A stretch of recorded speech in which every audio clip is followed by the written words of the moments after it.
আসসালামু আলাইকুম। আমি একরামুল হক ডিজি চ্যানেল থেকে বলছি। আজকে অত্যন্ত গুরুত্বপূর্ণ আলোচনা তুলে ধরব। আমরা যে আলোচনাগুলি খুব কমই করে থাকি, কিন্তু এই আলোচনাগুলি আমাদের শিক্ষার্থীদের জন্য খুবই গুরুত্বপূর্ণ। প্রিয় শিক্ষার্থী বন্ধুরা, আমরা অ্যাপ্রোপ্রিয়েট প্রিপোজিশন সম্পর্কে জানি এবং আমরা চর্চাও করে থাকি। আজকে সেই সম্পর্কে বেশ কয়েকটি উদাহরণ তুলে ধরব, যার ফলে পরবর্তী ধাপে ডিফিকাল্ট যে বিষয়গুলি সেগুলিও কিন্তু আমরা ধরতে পারব। আমরা জানি কিছু কিছু ভার্বের পরে টু বসে। এরকম বেশ অনেকগুলি ভার্ব রয়েছে যে ভার্বগুলির পরে টু বসে। যেমন আমরা এখানে দেখতে পাচ্ছি প্রত্যেকটি ভার্বের পরে টু রয়েছে। প্রথম সেন্টেন্সটি আমরা লক্ষ্য করি। আই ওয়ান্টেড মানে আমি চেয়েছিলাম। পূর্ণাঙ্গ সেন্টেন্স যেটি রয়েছে সেটি হচ্ছে I wanted to read the book. আমরা কি বলেছি? I wanted to read the book. কি বলেছি আমরা? I wanted to read the book. আমি বইটি পড়তে চেয়েছিলাম। এখানে ভার্বের পরে টু রয়েছে। অর্থাৎ এইভাবে যদি আমরা শতাধিক সেন্টেন্স তৈরি করি, ওয়ান্টেডের পরে টু হবে, তখন সেন্টেন্সটি কারেক্ট হবে। অর্থাৎ একটি ভার্বের পরে যদি আরেকটি ভার্ব আসে, এরকম ওয়ান্টেড যদি থাকে বা ওয়ান্ট থাকে, তাহলে ওই ভার্বটির পরে টু হবে। আমরা প্রত্যেকটা সেন্টেন্সের ক্ষেত্রে যেটি দেখতে পাচ্ছি, সাবজেক্টের পরে ভার্ব রয়েছে, ভার্বের পরে প্রিপোজিশন রয়েছে। সেখানে আমরা টু প্রিপোজিশন ব্যবহার করেছি। অর্থাৎ কোন ভার্বের পরে কোন প্রিপোজিশন বসে সেটাও কিন্তু একটা বিষয় রয়েছে, সেটি বুঝতে হবে। আমরা যদি বুঝে চেষ্টা করি, শিখতে চেষ্টা করি বুঝে, তাহলে কিন্তু আমরা কারেক্টলি শিখতে পারবো। প্রিয় শিক্ষার্থী বন্ধুরা, আমরা যে বিষয়টি এখানে তুলে ধরেছি সেটি হচ্ছে ওয়ান্ট যদি থাকে তাহলে সেখানে ওয়ান্টের পরে সাধারণত টু বসে। কিন্তু এখানে আমরা পাস্ট ফর্ম বসিয়েছি, অর্থাৎ ওয়ান্টেড বসিয়েছি। আমরা কি বসিয়েছি? ওয়ান্টেড বসিয়েছি। আমরা বসিয়েছি I wanted to read the book. I wanted to read the book. আমি বইটি পড়তে চেয়েছিলাম। অর্থাৎ এখানে ওয়ান্ট যদি থাকে বা ওয়ান্টেড যদি থাকে, তাহলে তারপরে টু বসবে যদি পরে ভার্ব থাকে। অর্থাৎ এইভাবে যদি আমরা সেন্টেন্স তৈরি করতে যাই, এটি কারেক্ট হবে। অর্থাৎ একটি ভার্বের পরে যদি আরেকটা ভার্ব হয়, তখন এরকম ওয়ান্টেড, নিড, ডিসাইডেড এরকম যদি থাকে, তাহলে সেই ভার্বগুলির পরে টু বসবে। সুতরাং এরকম আরও অনেক ভার্ব রয়েছে। আমরা অল্প করে কিছু আলোচনা তুলে ধরব, যার ফলে আমাদের শিক্ষার্থীরা সহজে বুঝতে পারবে। আমরা এই বিষয়ে বিস্তারিত বলছি। প্রিয় শিক্ষার্থী বন্ধুরা, আমরা লিখেছি আই ওয়ান্টেড, আমি চেয়েছিলাম। আই ওয়ান্টেড মানে আমি চেয়েছিলাম। এখন যদি কোনো ভার্ব বসাতে চাই, তাহলে টু ব্যবহার করে, তাহলে ভার্ব ব্যবহার করলে সেটি কারেক্ট হবে।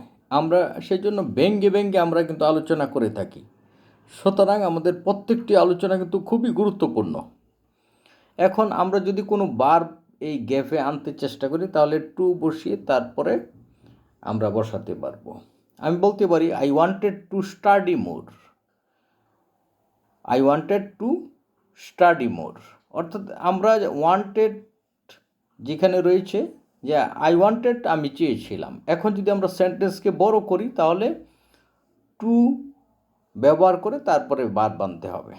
আর যদি অন্য রকম করি, তাহলে সেন্টেন্স অন্য রকম হবে। কিন্তু যদি আমরা ভার্ব আনতে চেষ্টা করি, একটি ভার্বের পরে আরেকটি ভার্ব আনতে চেষ্টা করি, তাহলে একটা টু ব্যবহার করে সেন্টেন্স তৈরি করতে হবে। কিছু কিছু ভার্বের পরে টু বসে, এই বিষয়টি কিন্তু মনে রাখতে হবে, তাহলে কিন্তু আমরা যে প্রিপোজিশন ব্যবহার করি সেইখানে আমাদের ভুল হবে না। তারপরে লিখেছি ইউ ওয়ান্টেড, তুমি চেয়েছিলে, তুমি যত কিছু করতে চেয়েছিলে, এখানে যদি টু বসাই তাহলে সেন্টেন্সটা কারেক্ট হয়ে যাবে। তুমি খেলতে চেয়েছিলে, তুমি পড়তে চেয়েছিলে, তুমি কাজ করতে চেয়েছিলে, তুমি কাজ করতে চেয়েছিলে কী হবে? দ্বিতীয় sentence you wanted to work, তুমি কাজ করতে চেয়েছিলে। কোথায় কাজ করতে চেয়েছিলে? স্থানের নাম দিয়ে একটা পূর্ণাঙ্গ সেন্টেন্স আমরা করতে পারবো, কিন্তু আমাদের কথা হচ্ছে যে ভার্বের পরে কিন্তু এখানে টু ব্যবহার করতে হবে, আর এটি এই ক্ষেত্রে প্রযোজ্য। আর যদি আমরা ভার্ব না বসাই তাহলে টু ব্যবহার করতে হবে না। You wanted to work in the field, তুমি মাঠে কাজ করতে চেয়েছিলে, এরকম বলতে পারি। অর্থাৎ ইউ ওয়ান্টেড, তুমি চেয়েছিলে। যখনই আমরা আরেকটা ভার্ব নিয়ে আসবো টু ব্যবহার করে, তারপরে ভার্বটা আনতে হবে। প্রিয় শিক্ষার্থী বন্ধুরা, আমরা এখানে লিখেছি I wanted to do the work.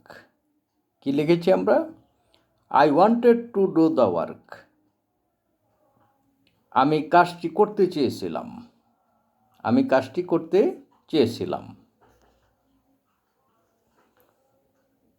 প্রিয় শিক্ষার্থী বন্ধুরা, আমরা কি লিখেছি? I wanted to do the work, I wanted to do the work, আমি কাজটি করতে চেয়েছিলাম।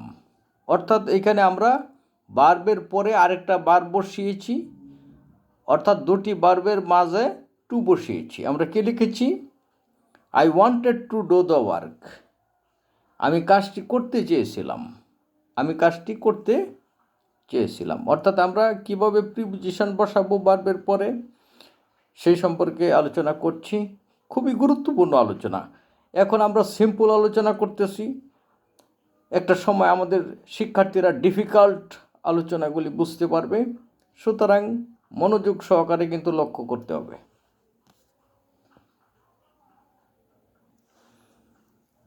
প্রিয় শিক্ষার্থী বন্ধুরা, আমরা এখানে সাবজেক্ট বসানোর পরে দুটি ভার্ব বসিয়েছি এবং দুটি ভার্বের মাঝখানে কিন্তু টু বসিয়েছি। যেমন প্রথম সেন্টেন্স আমরা লিখেছি I wanted to read the book, I wanted to read the book, আমি বইটি পড়তে চেয়েছিলাম, আমি বইটি পড়তে চেয়েছিলাম। আমরা কি বলেছি? I wanted to read the book, আমি বইটি পড়তে চেয়েছিলাম, প্রথম সেন্টেন্স। দ্বিতীয় সেন্টেন্স কি বলেছি? He wanted to buy the house, সে বাড়িটি ক্রয় করতে চেয়েছিল। কি বলেছি আমরা? He wanted to buy the house, সে বাড়িটি ক্রয় করতে চেয়েছিল। আমরা কি বলেছি? He wanted to buy the house, সে বাড়িটি ক্রয় করতে চেয়েছিল। তৃতীয় sentence he wanted to prosper in life, he wanted to prosper in life, সে জীবনে উন্নতি করতে চেয়েছিল। তৃতীয় সেন্টেন্স কি লিখেছি আমরা? He wanted to prosper in life, সে জীবনে উন্নতি করতে চেয়েছিল। আমরা এখানে প্রত্যেকটি সেন্টেন্সে ওয়ান্টেড ব্যবহার করার পরে যদি যেখানে ভার্ব নিয়ে এসেছি সেখানে টু দিয়ে আমরা পরবর্তী ভার্ব নিয়ে এসেছি, একইভাবে কিন্তু আমরা লিখেছি। অর্থাৎ দুটি ভার্বের মাঝে টু বসিয়েছি। অর্থাৎ এইগুলি শিখলে আমরা, আমাদের শিক্ষার্থীরা কি করতে পারবে? তারা শুদ্ধভাবে সঠিকভাবে লিখতে পারবে। অর্থাৎ কোন কোন ভার্বের পরে টু বসে, কোন কোন ভার্বের পরে ইন বসে, কোন কোন ভার্বের পরে অফ বসে, ফর বসে, এগুলি বুঝতে পারবে, সঠিকভাবে বুঝতে পারবে।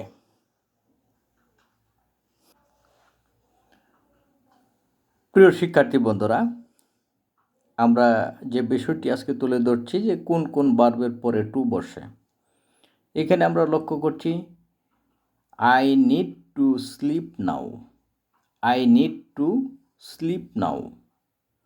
আমার এখন ঘুমের প্রয়োজন, আমার এখন ঘুমের প্রয়োজন। প্রিয় শিক্ষার্থী বন্ধুরা, আমরা কি বলেছি? I need to sleep now, আমার এখন ঘুমের প্রয়োজন। অর্থাৎ নিডের পরে যদি আমরা ভার্ব আনি তাহলে সেখানে টু হবে।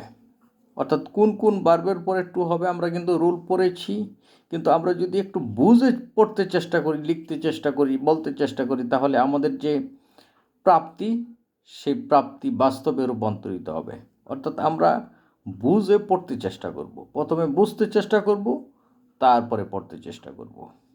অর্থাৎ নিডের পরে যদি সাধারণত ভার্ব, দ্বিতীয় কোনো ভার্ব আসে তাহলে টু ব্যবহার করে সেই ভার্বটি ব্যবহার করা যাবে। হ্যাঁ, ব্যতিক্রম আছে, ব্যতিক্রম নেই ইংলিশ বা অন্যান্য ভাষা, কিন্তু আমি যেটি বলছি নিডের পরে যখন কোনো ভার্ব আসবে সাধারণত টু ব্যবহার করে যদি আমরা ভার্বটা ব্যবহার করি তাহলে সেটি সঠিক হবে। I need to sleep now, আমার এখন ঘুমের প্রয়োজন। এইভাবে যদি আমরা 100 সেন্টেন্স তৈরি করি, নিডের পরে যদি ভার্ব নিয়ে আসি টু দিয়ে পরবর্তী ভার্বটা সেট করতে হবে। প্রিয় শিক্ষার্থী বন্ধুরা, আমরা লিখেছি আই নিড, আমার প্রয়োজন বা আমার দরকার।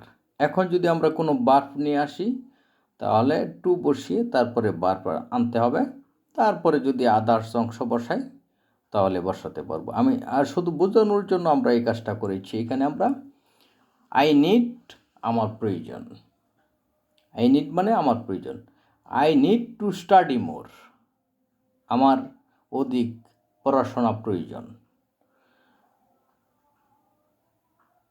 অর্থাৎ আমরা যখনই আরেকটি ভার্ব নিয়ে আসব তখনই কিন্তু নিডের পরে টু ব্যবহার করতে হবে।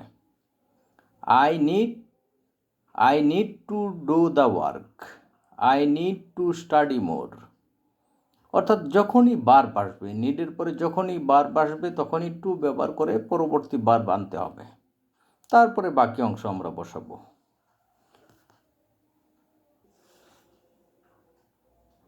প্রিয় শিক্ষার্থী বন্ধুরা, আমরা লিখেছি আই নিড টু স্টাডি মোর, আমার অধিক পড়াশোনা করা প্রয়োজন। আমি একটু আগে বলেছি নিডের পরে যদি ভার্ব আমরা সেট করি বা বসাই তাহলে টু দিয়ে ভার্ব বসাতে হবে, তারপরে বাকি অংশ বসাতে হবে। আমরা ওই রকমভাবেই আমরা এখানে সেন্টেন্স লিখেছি।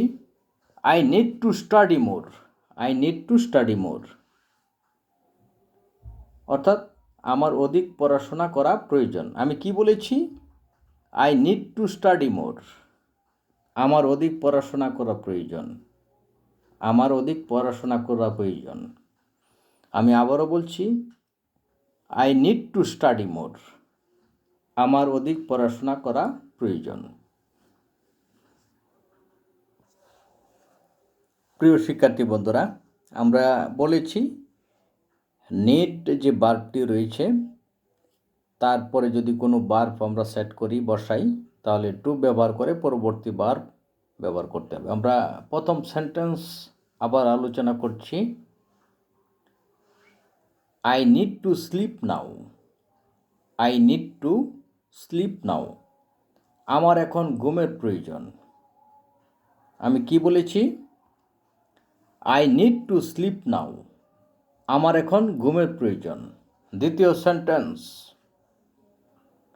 সেন্টেন্স আমি কি লিখেছি? I need to send the book, I need to send the book, আমার বইটি পাঠানো প্রয়োজন। তৃতীয় sentence, he needs to buy the book, তার বইটি কেনা প্রয়োজন। কি বলেছি তৃতীয় সেন্টেন্স?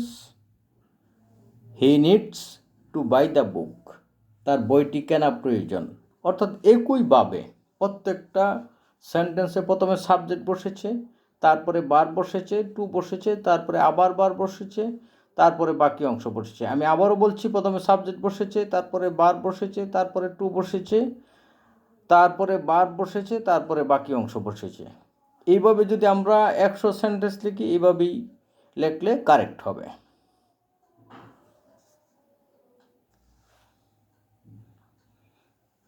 প্রিয় শিক্ষার্থী বন্ধুরা, ডিসাইডেড ভার্বের পরেও টু বসে, ডিসাইড এরকম ভার্বের পরে টু বসে। তো আমরা এখানে প্রথম সেন্টেন্সটা আলোচনা করব। We decided to do the work. আমরা কাজটি করতে সিদ্ধান্ত নিয়েছিলাম। যাই হোক, আমরা আজকে গুরুত্বপূর্ণ কথা বলেছি।